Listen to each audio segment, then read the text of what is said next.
Hello, Raw Mithril here once again, and thanks to NorthWoodsNightWolf, I'm recording again! Yay! So it's time to move on to the next level. Dr. Light's Fortress! Okay, maybe not. No, we're going after Grenade Man, who seems to be stationed in South America. Chile from the looks of it. Yeah. Insert your own joke about me going to Chile after finishing up with Frostman.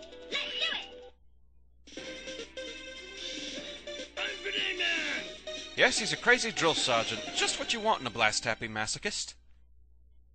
Aw, cute Mets. Yay. I love them. I still want one. I need like a little Met figurine I can put up on my monitor or something. I wonder if they make such a thing. Anyway, this place has a lot of annoying enemies. We have Metringers. We have the Dumper Cannons. Dear gods, we have Monopellons. And just to make things extra special, spinning gabules. This place has everything. The bombs thankfully cannot damage you even if you're right on top of them when they go off. Thank goodness for small favors, I suppose. It's kinda strange, but I won't complain. I won't question it. That's the one break we're really gonna get here. Gonna have to be careful how you deal with this group. And speaking of careful, if at all possible, don't destroy the blue bombs. If you do, it opens up bottomless pits, and Uruuruns jump out from those. Yeah, you remember the up and down enemies from Astro Man's stage and Mega Man in base? Those are the ones I'm talking about. So we shoot the green blocks to get through. The silver ones are invincible and subject to gravity, so be careful that they don't make you go squish.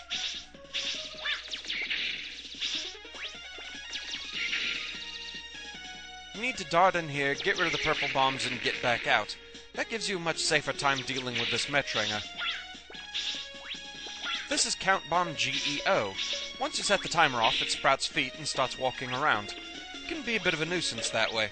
And speaking of nuisances, hey there, Sniper Joe. Get in the way of any speedrunners lately, have you? All the way on the right side of this platform, that big telly cannot bomb you. But this part you want to take slowly because of the Uruuruns. You don't want them spiking you now, do you? They love putting those things in the most irritating places they can. So very annoying. And speaking of annoying, it's time for one of the most unpleasant mid-bosses I've ever had the misfortune of having to deal with. Time to fight Uruuruun. Yeah, this thing's all kinds of annoying. It's durable, comes with a shield that it can recharge basically at will. It tosses junk at you, which it starts really spamming the closer it gets to death. I really wish this thing came with a life bar so I knew just how close I was to killing it. Charge shots, though, they absolutely shred this thing.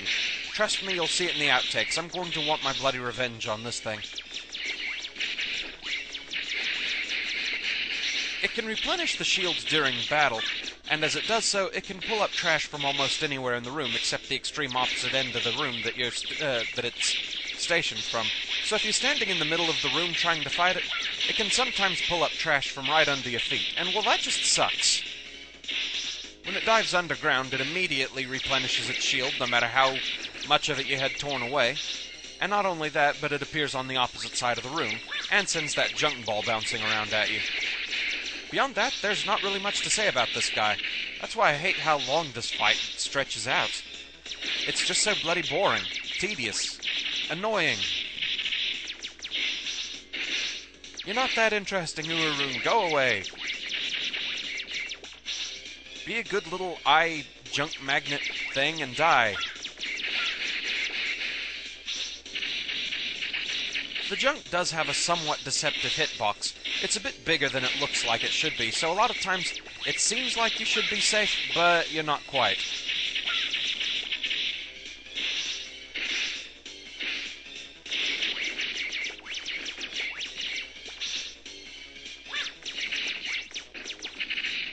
Oh, come on. Die already. Go away, nobody likes you.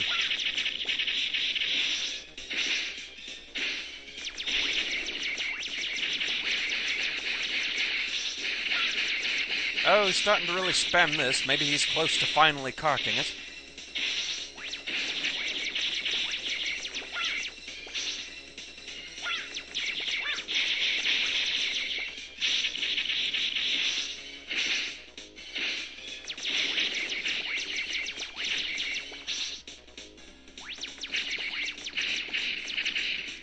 If he just keeps doing that, I'm fine with it. It's the junk throw spamming that really frightens me. There, die! Jeez, how long did that fight take? I'll have to time it. With that, we get the rush cycle. It's a new adapter, but really not overly useful. Time for the second half of the stage, and dear gods, here's hoping I can make it this time. I'm really tired of fighting Uruuruun, I really am. These hammers kind of work in 3D. You have to dodge them when they're either in the foreground or the background, and it's easier for me to tell when they're in the back.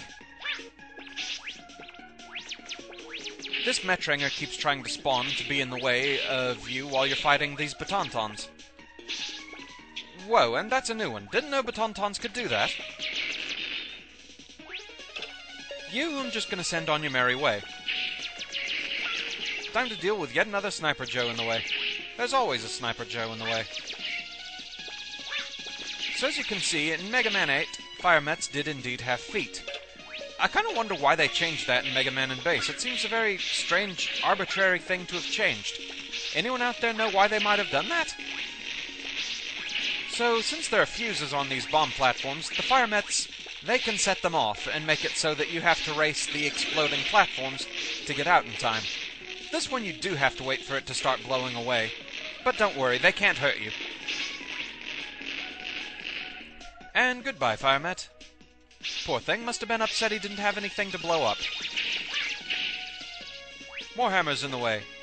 I still don't really get what hammers have to do with grenades, but there they are.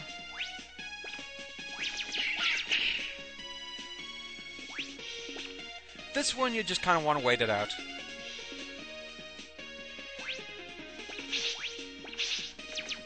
Giant Party Ball!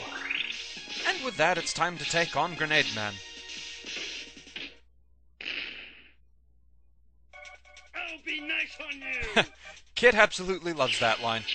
So this first part of the fight is pretty frantic looking, but not so bad. He's very predictable in what he does. If he does one of those slow drifting jumps across the room, he unleashes a flurry of 3 small grenades that you can easily dodge by standing next to where he's going to land. If he launches a flash bomb right at the wall like that, it rains junk on you, so get ready to dodge. If he jumps straight to the wall like that, he's launching a flash bomb right at you. And after any combination of 2 of these attacks, he dashes straight across the room, so be ready to jump. That's all there is to the first phase. It's the second part where things start getting really hectic. First he destroys the ground with his critical attack, Crazy Destroyer. Don't be fooled though, that in itself actually cannot damage you. But the room you land in is a bit more uneven on the ground, and thus makes dodging him a lot harder. Here we go. He doesn't always jump straight to the walls, so you have to kind of be ready to dodge whatever he's going to do. So far, he's being very nice and pattern-based. Yes! Go away, Grenade Man! Alright. And once again, he leaves a surprise. Much like Frostman did. Is it just me, or does that color swap look an awful lot like the Ice Wall one did, just maybe a darker blue? They must have been running out of color patterns by this point or something. So yeah, anyway, the Flash Bomb is a small concussive bomb that you fire off at the enemy. Wherever it strikes, I think it also can hit walls too. It releases a big flash of light that explodes for a while and causes cumulative damage that way. It can also be used to light dark rooms. That will come in handy later. So anyway, yeah, Grenade Man. Whew, finally down. And with that, yeah, this stage took a while, so I'm already guessing from that and the sheer number of outtakes I have, this is going to be a 2-parter. So, I shall see you after the break with outtakes and difficulty analysis. Until then, a very, very temporary fare thee well.